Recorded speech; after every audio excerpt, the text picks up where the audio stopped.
Hello, everybody, and welcome to the Fearless Floyd Show. As always, I am your host, Fearless Floyd. Today is February 4th, Sunday, 2024. And as you see behind me,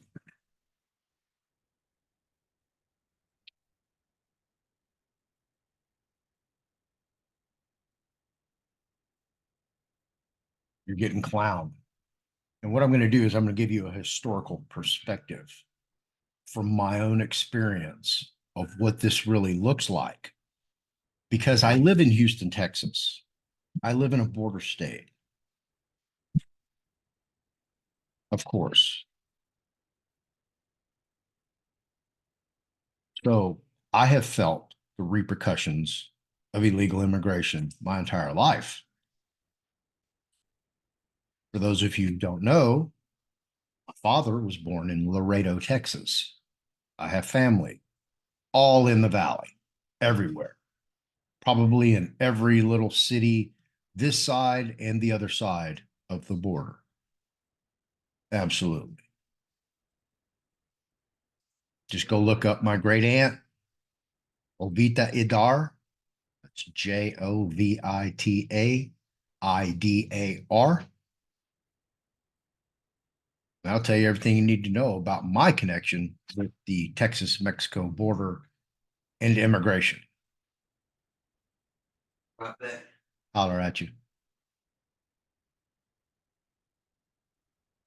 So this is something that I can tell you from experience and what it looks like here in Houston, Texas, how it has evolved.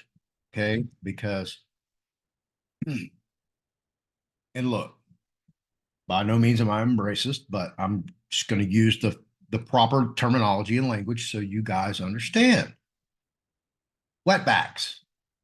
Remember? They're all wetbacks. Came across the border illegal. They were a wetback. And they were here for one reason, to work, to go work in the fields. And generally, the majority of them were Mexicans. What has been coming across the border from, I would say, probably the 90s, Central American Indians. All the ones from Central America, El Salvador, Guatemala, Costa Rica, Honduras, Nicaragua, so on and so forth. All of them. Not so much from Costa Rica. I don't think I've ever met a Costa Rican here. I've met everything else. So there's a difference between Mexicans and Central American Indians, okay? Because the Mexicans were invaded by the Spaniards. So the Spaniards bred into the Mexicans. So the Mexicans, you'll see sometimes a 6'5" Mexican. You're not going to see a 6'5" Central American Indian. It's just not in their genes. It's just not who they are. All right. So it's going to bring me to my point. So you'll see this historically when I show you this, because all this is my own experience, my own proof. For those of you who do not know, okay, the house that I live in right now, that I'm actually in, recording this video, when I moved to this side of town, this house wasn't here. This was woods. I actually hunted where this house used to be. I used to hunt everywhere out off 29. Back then, our shotguns and 22s were like hanging in the rear window of our truck at school. And nobody batted an eye. Nobody said, "Oh my God, you can't have that 12 gauge on school campus. Are you kidding me?" We literally at lunchtime, like, "Hey, let's go get a deer." And literally, we would skip school, drive to Tomball. The gun would be in the trunk, or we'd stop by somebody's house, pick it up, and we'd drive out there, and we'd see a deer on the side of the road. Boom. And we'd jump out, throw it in the trunk, and jet back to Houston. And guess what we did all night? Drank beer, partied, and ate deer. That's how rural it was where I live. Okay. So at that time, when I moved over here was 1974. Okay. 290 stopped at 43rd Street. It did not even surpass Beltway 8, further out in Highway 699. If you wanted to go to Austin, you went the old Hempstead Highway. That's how you got to Austin. So there was virtually nothing out here. So there were just a minimum of high schools in Houston at that time in the late 70s. And our classification was 5A. 5A was the top tier. That was like, the big schools in Houston. Scarborough, Reagan, Sam Houston, Booker T. Washington, Yates, Cashmere, Milby, Bel Air, Memorial.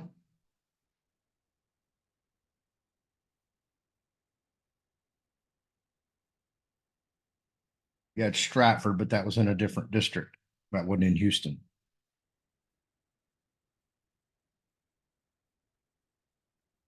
But there weren't that many. And just in 5A, I think we had maybe 8 schools. Burr, Worthing, Wheatley, Yates, Scarborough, Reagan, Sam Houston, Waltrip.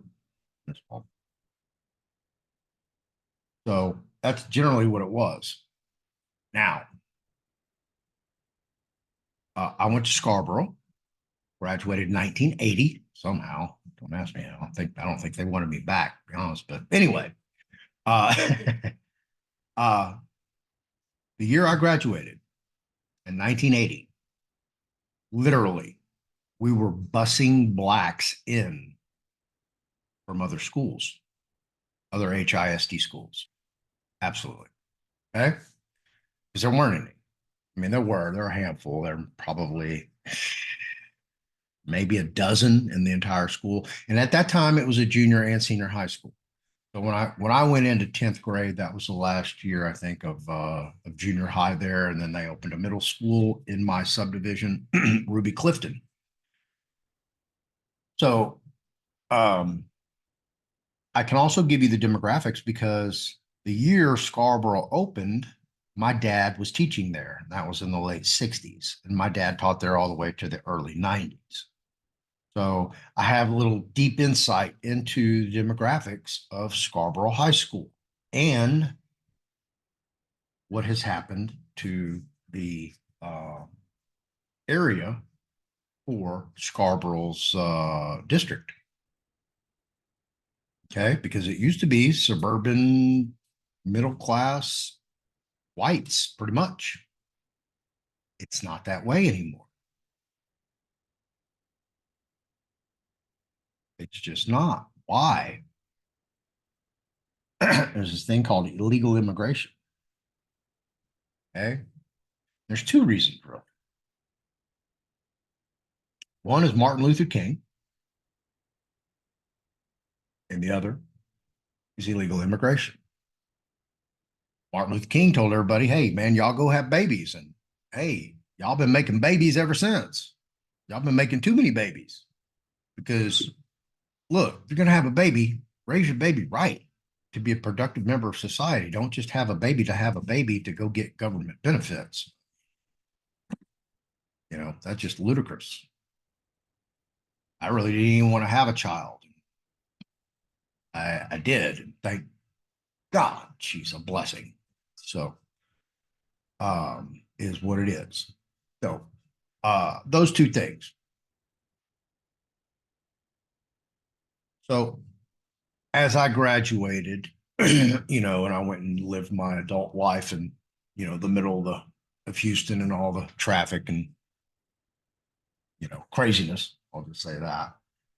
And, really wasn't attached too much to this side of town anymore. I was over, Westheimer, Strip, downtown partying, having fun.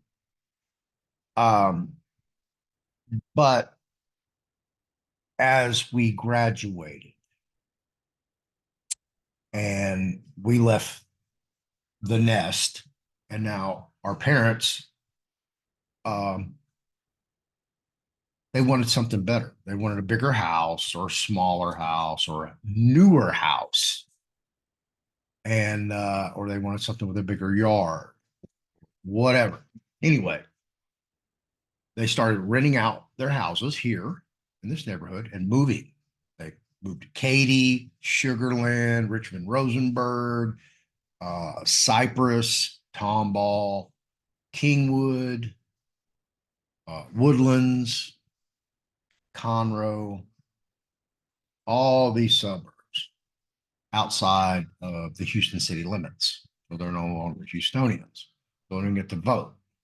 Why Houston's a Democrat sanctuary city. Well, it's not a sanctuary city, but we'll get into that in a minute. So my point being is what we have experienced here in Houston, Texas, is coming to a town near you. And I'm going to show you what that looks like, because we already know in New York, what are they doing in New York schools? They've already pushed all the students out and put in the illegal immigrants, right? You see what's happening? Your jobs are next. You're a plumber, electrician, flooring, framer, sheetrocker, drywall, latherer. I mean, you want me to continue to go through the trades? Your job's in jeopardy. Your livelihood, your yearly income is getting ready to decrease. If you're in construction, your income is going to decrease. If you have a construction company, your income is going to decrease unless you use illegal aliens. How do I know that? Because it's here. It's in Houston, Texas. This is what we have been dealing with for decades, folks. Decades. All you people up there up north and all these sanctuary cities, man, y'all are just now getting like a small taste of it. And you know what? The ones you're getting, they're getting all the benefits, the privileges. They got money, they got debit cards, they got the ones we get, they come here with nothing, in debt. They didn't get any support from the United Nations or from the United States of America via some type of grant to some freaking foreign country in the Central America or Mexico, whatever, that the Biden administration has been doing. Yes, making sure. That's why when you see pictures of all these illegal immigrants, man, they got nice clean tennis shoes, they got nice clothes, they got nice backpacks. I mean, these people have been traveling for hundreds of miles. Where are they sleeping? I mean, you would have to think they're, sleeping on the side of the road. There's so many of them. But they get there and they look like, they just walked out of, the Days Inn hotel. Right? The insanity of all this. This is literally a coup. Okay? It's a coup to take over America. And you're sitting on your ass watching it happen. And when it all happens and the shit hits the fan and you're like going,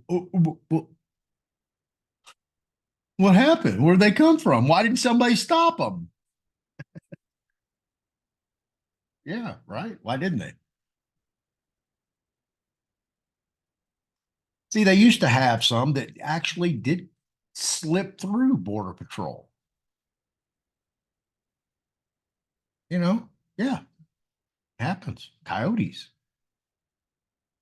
We used to, law enforcement run right down on them, especially these tractor trailers full of illegal immigrants, parked in the hot Texas sun, where it gets 140, 155 degrees inside there at least.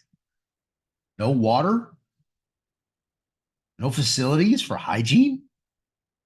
Hey, imagine traveling hundreds of miles like that. Now, oh, hang on. Let's put you on a bus. We'll take you to the airport.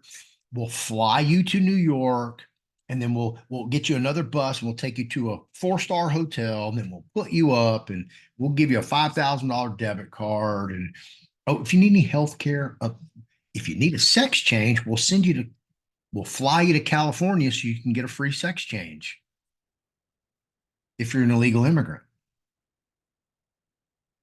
But if you're an American citizen, whatever U.S. citizen or U.S. national, and you want a sex change and you fly to California, I guess you're just the wrong flavor because you're not getting a free sex change.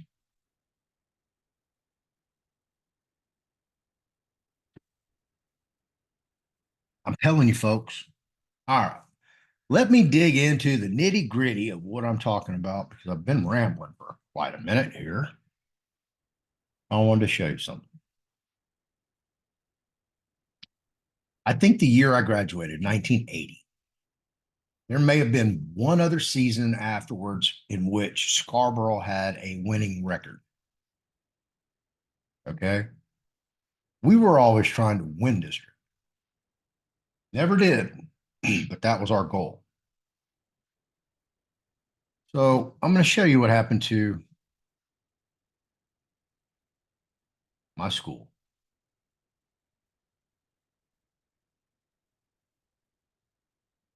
All right. Scarborough High School. Here you go. Scarborough High School football team has lost 45 games in a row in a streak stretching back to September of 2009. If they lose Saturday, the seniors will graduate without having won a single game. This is on NPR. In fact, the NFL Hall of Famer, the great Jerry Rice, actually came to Scarborough to motivate the team. I think when they were 0-77, at like 77 games losing streak, longest losing streak ever in the history of high school sports. My alma mater. Thank you very much. And why has that occurred, Floyd? You ask yourself. Well, it occurred because I'm sorry, there weren't any real, melanated folks, black folks, as you would call them, and Caucasians. Why? Why did they go on a 70-something game losing streak? Because they were full of Central American Indians. I'm not saying 100%, but the majority of them. Central American Indians, very seldom do you see them over 6 foot tall.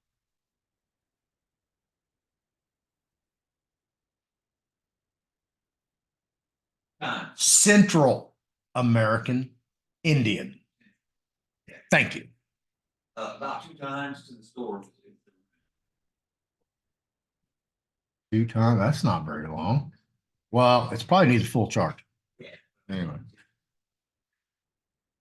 All right. So, they are still losing. They've won a game here and there, but usually they get stomped. Like here you go, they get 7-50.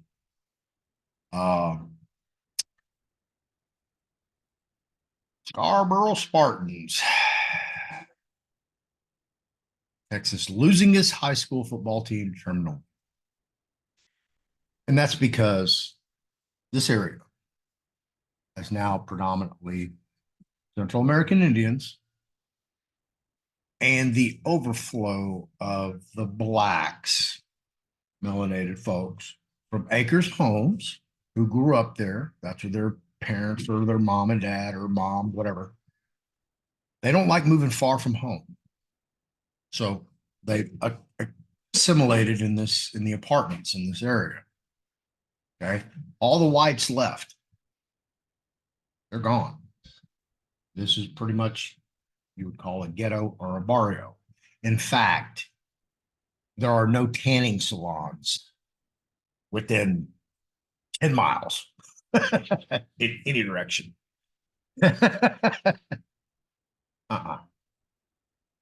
Yeah. Anything that caters to white folks, it's all gone. They left. No, and I ain't tripping. Y'all know I ain't racist. So y'all can drop me off anywhere. I've proven that over and over and over. And I will make it. Absolutely. But back to the point.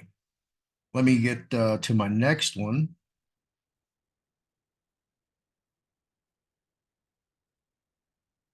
And this will show you, pretty much. All right. I went and asked for the demographics. Demographics for HISD schools. All right. This is just what popped right up. But it was the magnet system which initially forced students onto buses to break racial barriers that prompted thousands of white families to abandon HISD for private schools or suburban districts in the 1970s. HISD demographics rapidly shifted to the present day composition of 60% Hispanic and 30% Black. And it's 10% other, which includes Asians and whites. And then, of course, Native Americans and whatever else you have in that mixture. But there you go, 60% Hispanic.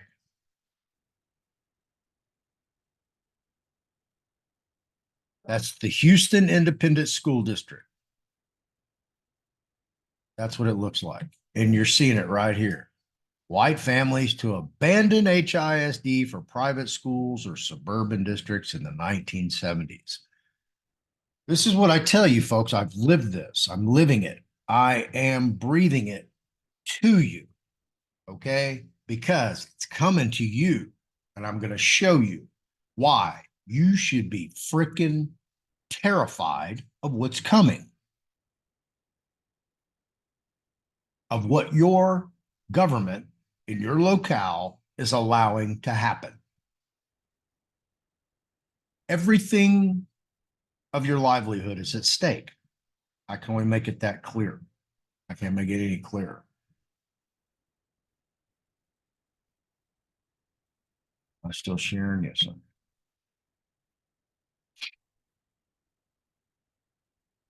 But I wanted to show you this, that I'm just not making shit up. Why is it this? Illegal immigration. Why is this way? I told you, Martin Luther King. I just go by the facts. White enrollment inches up in HISD. I didn't even look at this. After decades of free fall, Houston ISD's white enrollment is inching upward, suggesting that more families with resources to choose are selecting Houston public schools. Well, it's not really that. It's some of these areas that are being redeveloped here in Houston, like East Downtown. Okay. I was just over there yesterday. What they are doing is throwing up these 3- and 4-story, I can't call them houses. They look like townhouse, condo, and they're just sandwiched together. And, what used to have an old shotgun shack and, what looked like maybe a yard. Now they'll throw 3 or 4, 5, 6 of these things up on that little lot, coming to a city near you. Okay. So what they're doing is they're taking these generally mixed zoning, which means you can have a house next to a commercial business, kind of an industrial. East Houston's always been like an industrial part of Houston because of the port and the refineries and everything that goes on down there. So it's always been that way. But they're redeveloping it now. They're taking all